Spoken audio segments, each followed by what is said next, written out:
A very warm welcome. Good afternoon, ladies and gentlemen. Welcome to the group exhibit Hydrogen Fuel Cells Europe 2023 here at the Hanover Fairground. I'm also saying hello, konnichiwa, ni hao, ciao, buenos dias to all our online guests. We are live streaming from the fair. And just in case you should have missed any interesting topic that you did want to see, we have all our talks on our YouTube channel, Hanover Fair. And also you can access most of the exhibitors' information from the Hanover Fair website. We are discussing the future here. I say that in a humble way, but I'm actually serious about it. We are discussing the future, and I like to talk about hydrogen, especially about green hydrogen, and I also like to welcome all my very knowledgeable speakers. At this time, we'll talk about hydrogen refueling stations, the challenges of meeting the growing needs. So yes, I'm excited to have my next speaker talking about the growing needs and also the challenges. Please welcome with me on stage the Deputy CEO of HRS Hydrogen Refueling Solutions, Mr. Olivier Dhez. Thank you. So thank you very much to give us the opportunity to introduce HRS and yes, the challenge of the refueling station. So first of all, just a quick introduction about the company. The company was created in 2004. We are an industrial piping engineering company. We start to drop into the hydrogen refueling station by 2009. Where we start to assemble our first refueling station and as an integrator, and we did that during a 10-year period. During these 10 years, we assembled 34 stations. 22 are installed in Germany for the HCP and H2M program, and 9 of them are in France, mainly in Paris.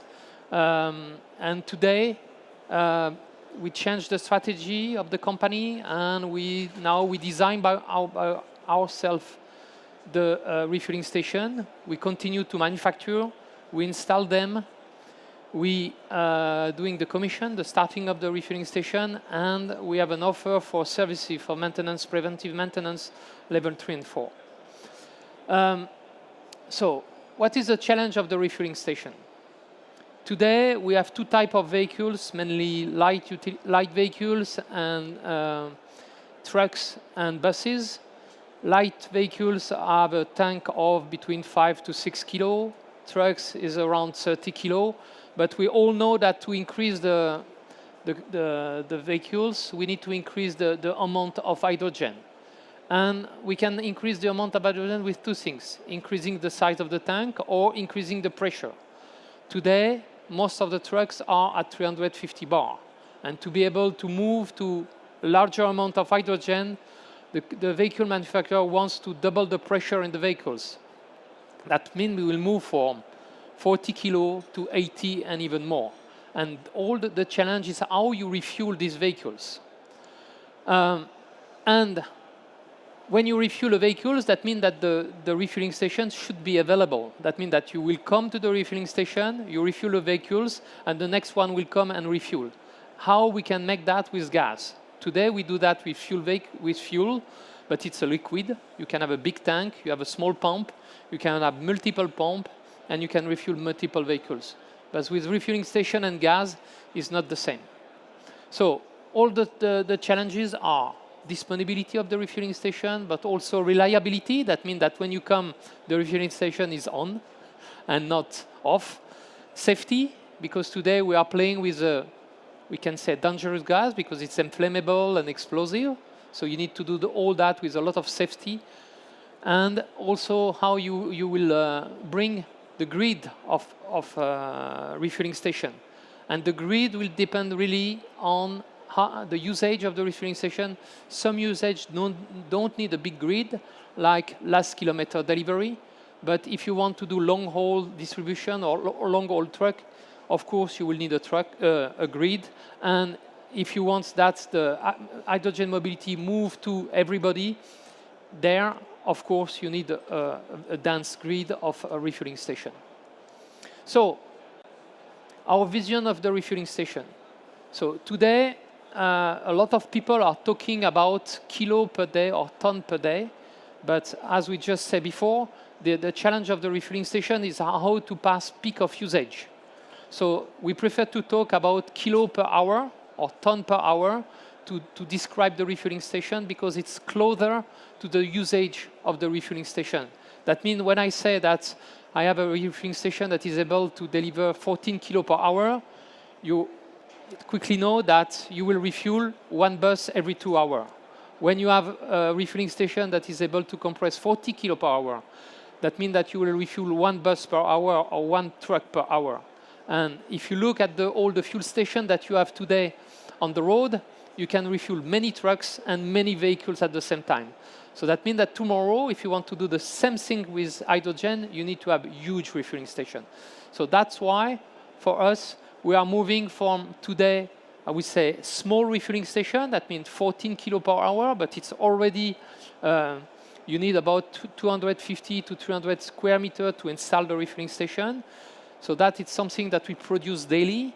We are starting the production of 40 kilo per hour. So for the people that are familiar with hydrogen, it's the equivalent for 1 ton per day. And we are starting the design of a refueling station of 80 kilo per hour. That will mean 2 tons per day. And we anticipate to go further down. So that's one challenge, is the side of the refueling station to be able to refuel many vehicles. But the other challenge is how you want to refuel fast. Because we say that today, to refuel a vehicles, if you want to refuel a vehicle at 700 bar, today, if you follow the regulation called SAG 2601, you can do 1 kilo per minute. If you want to refuel a 350 vehicles, today the max flow is 3.3 kilo per minute.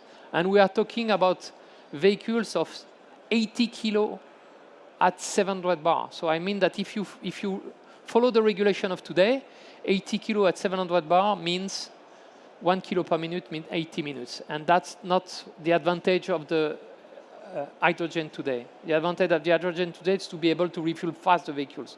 That's why we need to work on how to refuel faster the refueling station, the vehicles. And that means that the refueling station should be able to do that, but also the vehicle should be able to handle that.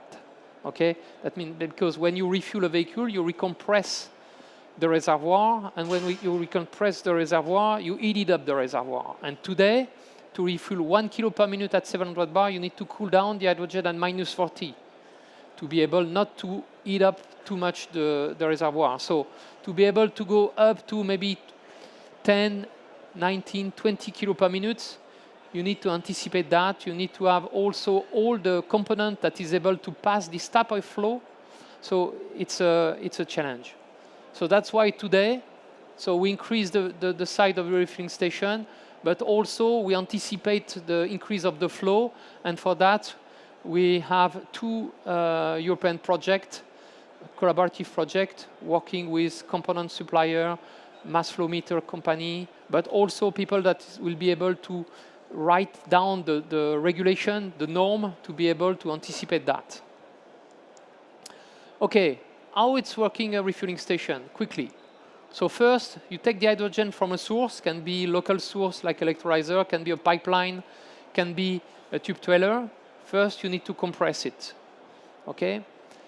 We just said that 1 kilo per minute, 3 kilo per minute, it seems nothing. But 1 kilo per minute, that means that you need a compressor that is able to compress 60 kilo per hour if you just want to refuel without storing the hydrogen. If we are talking about 3 kilo per minute, that means 120 kilo per hour. That means a huge compressor. When we are talking today about 14 and 40 kilo per hour. So what we do today, we compress, we store the hydrogen in cascading storage. That means in a lot of bottles that is able to equilibrate the pressure between the storage and the vehicles. And then when the both pressure are the same, you move to another bottle with higher pressure and you do like this. So that's what we are talking about, cascading the hydrogen. And then, as we say, to refuel, you need to cool down the hydrogen to do that at high speed. All the refueling stations that we are selling today are CE certified, fully qualified for SAG 2601. We got the CEP validation, and We anticipate the fact that you need to sell this hydrogen to any customer. So we anticipate the fact that we will need to be fully compliant with the OEML R139, which is the European regulation to sell fuel to any customer. So, and this is a picture of a refueling station, HRS14. So it's a small one. So as I said, you need about 250 to 300 square meters. We already installed 9 of them, and we have 10 of them to be installed this year. And here is the same principle, but for the HRS40, the larger one. So here we take the decision to have 2 stages of compression, because we cannot find a compressor that is able that go to low pressure to high pressure. So we have one middle pressure with a first cascading storage, then a second compressor with that it's able to go to 1000 bar with a second cascading pressure. And in this case, we will be able to do 2 refueling in parallel. So this is a sketch of this HRS40. Already received the 14 orders for this type of refueling station. The first one will be installed on our factory. So technical issue, but also you need to anticipate the growth of the market. So that's why today we are constructing a new site, which is give us the capability to produce 200 stations per year. So this new site is a 30 million investment. We are moving to this new site by the end of this month to start the production here. So developments, I already said that two programs, one to design high flow refueling, and the other one to optimize the compression and the storage in the compression. So, and this is a map of the refueling station that we are installed, list of our today customer, and where also will be installed the next one. Thank you very much. Thank you, Olivier. That was lovely. Are there any questions from the audience at this time? What questions are there from the audience at this time? So everyone's still shy.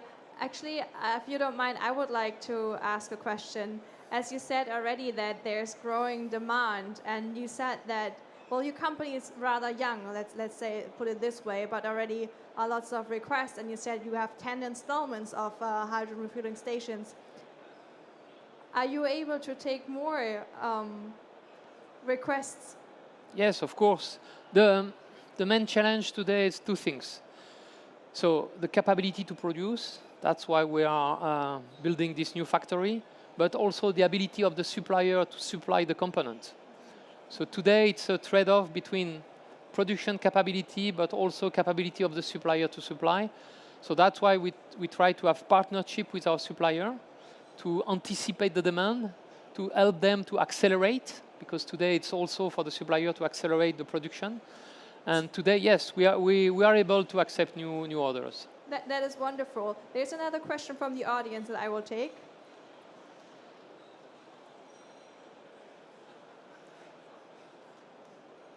Hello, my name is Renata. I'm from company Green Solutions, and my question is very simple. You install these hydrogen refueling stations. However, as far as I know, there is no regulation, no code and standards. So how can you get an operational approval from the German authorities for this? Yeah, so today the one that we installed were in France and in Spain. Okay, and in Germany, there is regulation because you already have a refueling station, hydrogen refueling station. Not regular. They are under the name of research and so not regular operational regulation code yet. Mm-hmm.